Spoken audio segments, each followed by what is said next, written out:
Bank বেহেশতে যাক আর দুজকে যাক, আমার বিষয় আমার রক্ষিত টাকা আপনি ফেরত দিবেন। এভাবে একীভূত 5 ব্যাংকে জমানো অর্থ ফেরত ও হেয়ার কাট বাতিলের দাবিতে বিক্ষোভ করেন আমানতকারীরা। রবিবার সকাল 11টায় চট্টগ্রামের খাতুনগঞ্জের ইউনিয়ন ব্যাংক, সোশ্যাল ইসলামী ব্যাংক সহ কয়েকটি ব্যাংকে বিক্ষোভ শেষে কিছুক্ষণের জন্য তালা ঝুলিয়ে দেওয়া হয়। আফনান ইসলাম ঈশান চট্টগ্রামের আন্তর্জাতিক ইসলামী বিশ্ববিদ্যালয়ের অর্থনীতি বিভাগের 5ম সেমিস্টারে পড়ছেন। পরিবার সহ থাকেন নগরীর চাঁদগাঁও এলাকায়। প্রবাস ফেরত বাবার বড় সন্তান সেমিস্টার ফি জমা দিতে না পারায় অংশ নিতে পারেনি পরীক্ষায়। এখন ভার্সিটি তো মানতেছে না, আমাকে সেমিস্টার ফি জোগাড় দিতে হবে।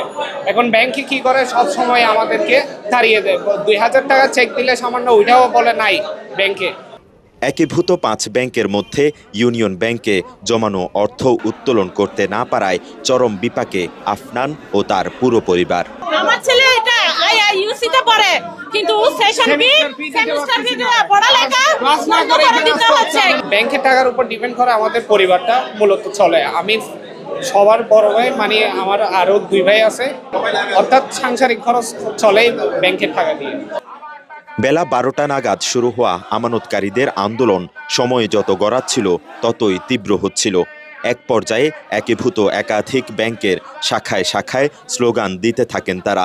এ সময় ক্ষতিগ্রস্ত আমানতকারীরা শাখা ব্যবস্থাপকের কক্ষে প্রবেশ করে অর্থ ফেরতের সময় জানতে চান।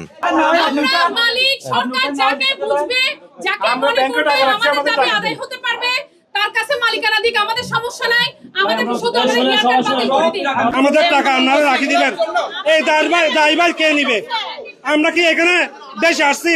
চট্টগ্রামের সব ব্যাংক তালা করা হবে, আর ব্যাংক খোলা রাখার দরকার নাই যদি স্বাভাবিক লেনদেন না হয়। জীবনের সব আয়োজন এখানে একসাথে।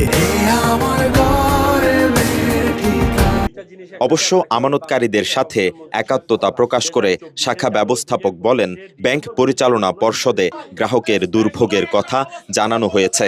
বাংলাদেশ ব্যাংকের যে সার্কুলার করেছে, এই সার্কুলার বাইরে কিন্তু আমরা কিছু করতে পারি না, কারণ আমরা কিন্তু একটা চাপে থাকি যে আমরা গ্রাহকের পক্ষে যতটুকু পারি আমরা শেষ সীমানার মধ্যে গ্রাহকের সার্ভিস দেওয়ার চেষ্টা করি। এদিকে বেলা 2টা নাগাদ পুলিশের হস্তক্ষেপে বিক্ষোভকারী ও ব্যাংকের সংশ্লিষ্ট শাখার কর্মকর্তাদের বৈঠক শেষে আমানতকারীরা তাদের দিনের কর্মসূচি শেষ করেন। আমরা আমানতকারী, আমরা টাকা রাখবো, আমরা সময় সুযোগ মতো আমরা টাকা তুলবো, আবার লেনদেন স্বাভাবিক হবে, কিন্তু সেটা হচ্ছে না। আজকে দীর্ঘদিন ধরে আমরা কষ্ট করতেছি। আমাদের সাথে যে কন্ডিশনে অ্যাকাউন্টগুলো করা হয়েছিল, 21 সাল থেকে এটা অর্ধেকে নিয়ে আসছিল 12% থেকে 6%। ওই যখন মেসিড হয়েছে 24 সালে 25 সালে, ওই টাকা ওনারা আটকে রাখছেন। আমাদের লোন দিবে বলছে, লোনও দিচ্ছেন না। বাংলাদেশ ব্যাংক থেকে যদি অর্ডার আসে কার্যকর হয় তখন দেখতে পারবেন। 2024 ও 25 সালের জন্য মুনাফা 4% বেশি দেয়া হবে না বলেও নির্দেশনা দেয়া হয়েছিল। 2025 সালের শেষ দিকে 5টি ব্যাংকে একীভূত করে সম্মিলিত ইসলামী ব্যাংক নামকরণ করে বাংলাদেশ ব্যাংক। মেহরাজ হোসেন, কালের কণ্ঠ, চট্টগ্রাম।